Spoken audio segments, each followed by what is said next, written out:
நம்ம 10th maths exercise number 3.13 இருக்கக்கூடிய 5th some தான் பார்க்க போகிறோம். ஸோ இப்போ பாருங்கள், if the roots of the equation c square minus a b x square minus 2 into a square minus b c into x plus b square minus AC equal 0 are real and equal. இதோட roots வந்து real and equal, அதாவது equal to 0ன்னு சொல்லிட்டாங்க. Prove that either a equal to 0 or a cube plus b cube plus c cube equal to 3abc. ஓகேங்களா, ரெண்டில் ஏதாவது ஒன்று prove பண்ணணும் அப்படின்னு சொல்லிட்டாங்க. ஸோ இதைத்தான் நம்ம செய்ய போகிறோம். இதோட ரூட்ஸை 0ன்னு எடுத்து அதை வச்சு நேச்சர் ஆஃப் த ரூட்ஸை கண்டுபிடிச்சி 0ன்னு சொல்லி இதை நம்ம ஏவோட வேல்யூவையும் a cube b cube plus c கியூப்போட வேல்யூவையும் கண்டுபிடிக்க போகிறோம். இப்போ வாங்க நம்ம வீடியோக்குள்ளே போகலாம். ஓகே, இப்போ பார்த்தீங்கன்னா கொஸ்டின் நான் அப்படியே எடுத்து எழுதியிருக்கிறேன். C square minus ab into x square minus something into x plus b square minus AC equal to 0. So இது பார்த்தீங்க அப்படின்னா நமக்குரிய ஃபார்மெட் என்னது, a square plus bx plus c equal to 0ன்ற ஃபார்மில் தான் இருக்குது. ஸோ அப்போ எக்ஸ் ஸ்கொயருக்கு பக்கத்தில் என்ன இருந்தாலும் அது ஏன்றப்போ நமக்கு எப்பவும் போல் a equal to c square minus ab அப்படின்னு எடுத்து எழுதிட்டேன். எக்ஸுக்கு பக்கத்தில் இருக்க என்டையர் டீம் மைனஸோட சேர்த்து பி அப்படின்றத எடுத்து எழுதிட்டேன். ரிமைனிங் இருக்கிறது எல்லாமே சிங்கிள் டேர்ம் தான். ஓகேங்களா, ஸோ அப்போ இதை வந்து c equal to b square minus ஏசின்னு எடுத்து எழுதியாச்சு. ஓகேங்களா, அவன் கொடுத்துருக்கிறது நம்மளுக்கு என்ன, roots are real and equal. சரியா, roots are real and equal அப்படின்றப்ப இது ஈக்குவல் டு 0 அப்படின்ட்டு நம்மளுக்கு கொடுத்துட்டான். So delta equal to b square minus 4ac equal to 0. So அப்போ இந்த வேல்யூவை நான் சப்ஸ்டியூட் பண்ணுறேன். பிக்கு பதிலாக இது என்டையர் டீம் அப்படியே போடுறேன் ப்ராக்கெட்டுக்குள்ளே, மைனஸோட சேர்த்து ஹோல் ஸ்கொயர் பண்ணிவிட்டேன்.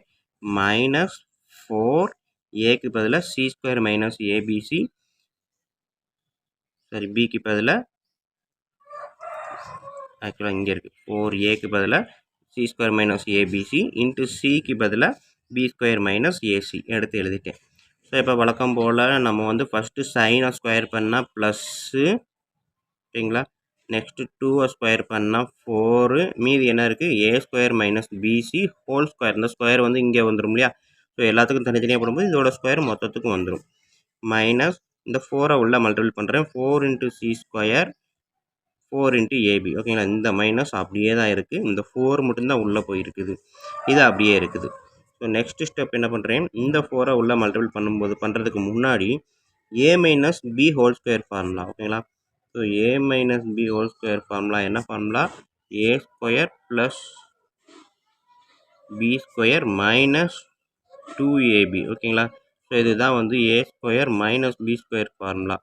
ஸோ டேர்மை நான் மாற்றி போட்டிருப்பேன், a square minus 2ab plus b square நீங்கள் எழுதியிருப்பீங்க, ஒன்றும் பிரச்சனை கிடையாது, எதுவுமே ரெண்டுமே ஒன்று தான். ஸோ இதன்படி பார்த்தீங்க அப்படின்னா ஏ ஸ்கொயர், அதாவது ஏ இருக்க இடத்துல ஏ ஸ்கொயர் இருக்குது, அப்போ ஏ ஸ்கொயருன்றப்ப ஏ ஸ்கொயர் ஆஃப் ஸ்கொயர். ஓகேங்களா, ஸோ நமக்கு தெரிஞ்சது ஏ ஸ்கொயரோட ஸ்கொயர் எடுத்தோம் அப்படின்னா எப்படி எழுதலாம், a square into square a power 4. ஓகேங்களா, ஸோ ஏ ஸ்கொயர் ஆஃப் ஸ்கொயர்னால் ஏ பவர் 4. ஸோ அதைத்தான் இங்கே எழுதியிருக்கேன். ஏவோட ஸ்கொயர் எடுக்கும்போது ஏ ஸ்கொயரோட ஸ்கொயர் எடுக்கும்போது ஏ பவர் 4 மைனஸ் 2 இன்ட்டு ஏக்கு பதிலாக ஏ ஸ்கொயரு, பிக்கு பதிலாக பிசி ப்ளஸ் பி ஸ்கொயர்ன்றப்ப b square c square minus இந்த மைனஸ் அப்படியே எடுத்து எழுதிட்டேன். இதை ஃபுல்லாக மல்டிபிள் பண்ணுறேன், 4c square into b square 4c square b square. நான் வழக்கம் போல் ஆர்டரில் வரணும் அப்படின்றதுக்காக பியும் சியும் எக்ஸ்சேஞ்ச் பண்ணிவிட்டேன், இடத்த மாற்றிருக்கேன். ஓகேங்களா, ஒரே இடத்துக்குள்ளே இடத்த மாற்றினா அதுக்கு வேல்யூ மாறாது, அதே தான் வரும். 3 இன்ட்டு 4நாலும் 4 இன்ட்டு 3நாலும் 12 தான். ஸோ அதே தான் சி ஸ்கொயர் இன்ட்டு பி ஸ்கொயர்னாலும் பி ஸ்கொயர் இன்ட்டு சி ஸ்கொயர்னாலும் ஒன்று தான். ஸோ அதை அப்படியே எடுத்து எழுதியிருக்கேன், 4b square c square minus இந்த மைனஸ் தான் இங்கே வருது, 4c square into ac. So அப்போ 4a இங்கே நம்ம எழுதுவோம் இல்லையா, 4c ஸ்கொயர் இன்ட்டு ஏசி அப்படின்றப்ப 4ஏவை எடுத்து எழுதிட்டேன், C square into C. So இதில் பவரில் ஒன்று இருக்குது, ரெண்டு நம்பரை மல்டிபிள் பண்ணும்போது பவர் ஆட் பண்ணிக்கலாம், ரெண்டுமே சேமாக இருந்தால். ஓகேங்களா, ஸோ அப்போ 4c ஸ்கொயர் இன்ட்டு ஏசி அப்படின்றத 4ac க்யூப்னு எழுதலாம். ஸோ அதான் எழுதியிருக்கேன், முன்னாடி இந்த மைனஸை நான் மைனஸ்ன்னு போட்டிருக்கேன். அதே இது நெக்ஸ்ட்டு மைனஸ் இந்த மைனஸ் இது. ஓகேங்களா, 4ab into b square. So இங்கே அதே சொன்னால் அதே தான், இங்கே சி ஸ்கொயர் இன்ட்டு சின்றதை சி க்யூப்னு எழுதுகிற மாதிரி பி இன்ட்டு பி ஸ்கொயரை பி க்யூப்னு எழுதுகிறேன், ரிமைனிங் 4aவை அப்படி எழுதியிருக்கேன், ப்ளஸ் மைனஸ் இன்ட்டு மைனஸ் இந்த ப்ளஸ். ஓகேங்களா, ரெண்டு இடத்துலையும் மைனஸ் இருக்குது, ஏன்னா இந்த டேர்மையும் தான் மல்டிபிள் பண்ண போகிறேன். இதை முடிச்சுட்டேன், இப்போ இதையும் பண்ணுறேன், இங்கேயும் மைனஸ் இங்கேயும் மைனஸ்ன்றப்ப plus 4 into ab into ac. So a into a square, b into c bc. ஓகேங்களா? ஸோ மொத்தத்தையும் எடுத்து எழுதிட்டேன். ஸோ இப்போ இந்த மைனஸை உள்ளே மல்டிபிள் பண்ண போகிறேன் அடுத்த ஸ்டெப்பில். இது மூணையும் அப்படியே எடுத்து எழுதிட்டேன். மைனஸ் உள்ளே மல்டிபிள் பண்ணும்போது மைனஸ், இந்த மைனஸ் உள்ளே மல்டிபிள் பண்ணும்போது ப்ளஸ்ஸு, இந்த மைனஸை உள்ளே மல்டிபிள் பண்ணும்போது ப்ளஸ்ஸு, இந்த மைனஸை உள்ளே மல்டிபிள் பண்ணும்போது மைனஸு. ஸோ இங்கே இருந்த 4 எல்லாம் எல்லா இடத்துலையும் இதில் எல்லாத்துலேயும் 4 இருக்குது, இங்கேயும் 4 இருக்கிறதுனால மொத்தமாக காமனாக 4 எடுத்து எல்லாத்தையும் சிங்கிள் ப்ராக்கெட்டில் கொண்டு வந்துட்டேன். ஓகேங்களா? 2 ஸ்டெப்பை ஒரே இடத்துல பண்ணியிருக்கிறேன். என்ன அப்படின்னா இதில் இருக்கக்கூடிய 4 எல்லாத்தையுமே எடுத்து காமனாக வெளியே கொண்டு வந்துட்டேன். ஸோ அப்போ இந்த என்டையர் டீம் இதுக்கும் 4 இருக்குது, இதுக்கும் 4 இருக்குன்றப்ப மொத்தமாக 4ன்னு போட்டு ப்ராக்கெட்டை இங்கேருந்து இங்கே வரைக்கும் போட்டேன். மைனஸை உள்ளே மல்டிபிள் பண்ணும்போது b square minus c square வந்து மைனஸில் வந்துடும். இங்கே already minus a c cube, minus into minus plus a c cube. So a b cube, இங்கே ஒரு மைனஸ், இங்கே ஒரு minus, plus a b cube, plus minus multiple பண்ணிங்கன்னா மைனஸ் ஏ ஸ்கொயர் பிசி. ஓகேங்களா? ஸோ இப்போ பார்த்தீங்க அப்படின்னா இந்த 4ன்றது இந்த பக்கம் ஆக்சுவலாக என்னது 0 தான். ஏன்னா நம்மளுக்கு முன்னாடியே சொல்லிட்டாங்க எல்லாமே 0 அப்படின்ட்டு. ஸோ அப்போ divided by 0 on both side அப்படின்னு போட்டோம் அப்படின்னா, சரி டிவைடட் பை 4 ஆன் போத் சைடுனா இந்த 4 கேன்சல் ஆயிரும். ஓகேங்களா? நெக்ஸ்ட் ஸ்டெப்பில் 2 சைடும் 4ஆல் டிவைட் பண்ணும்போது, ஸோ நெக்ஸ்ட் ஸ்டெப்பு A4. ஓகேங்களா? அதுக்கு அடுத்து பார்த்தீங்கன்னா b square c square minus b square c square cancel ஆகுமா? ஸோ இங்கே பார்த்தீங்கன்னா minus 2a square b square bc minus a square bc. So -2 -1 -3a square PC எடுத்து எழுதிட்டேன். இதையும் சேர்த்து எழுதிட்டேன். நெக்ஸ்ட்டு ஏ பி கியூப், இதை தான் ஃபஸ்ட் எழுதுகிறேன். A b cube plus a c cube. ஏன்னா ஏபிசி ஏபி ஏசி அந்த ஆர்டரில் வரணும்னு இருக்காங்க. ஸோ ஏபி கியூப் எழுதிட்டேன், ஏசி கியூப்பும் எழுதிட்டேன். ஸோ எல்லாமே எழுதிட்டேன். A/4 இங்கேயே எழுதிட்டேன். ஸோ இப்போ இதுலேருந்து பார்த்தீங்க அப்படின்னா என்ன பண்ணலாம், A/4 ஃபஸ்ட்டு எழுதுகிறேன், ரெண்டாவது ஏபி கியூப் எழுதுகிறேன், மூணாவது ஏசி கியூப் எழுதுகிறேன். எதுக்காகனா ஏபிசி எனக்கு தனியாக வரும்ன்றக்காக. இது எல்லாமே பார்த்திங்கன்னா ஏபிசி மூணுமே இருக்குது. ஸோ அப்போ இந்த மைனஸ் கடைசி கொண்டு வந்துட்டேன் இந்த டேர்மை. ஓகேங்களா?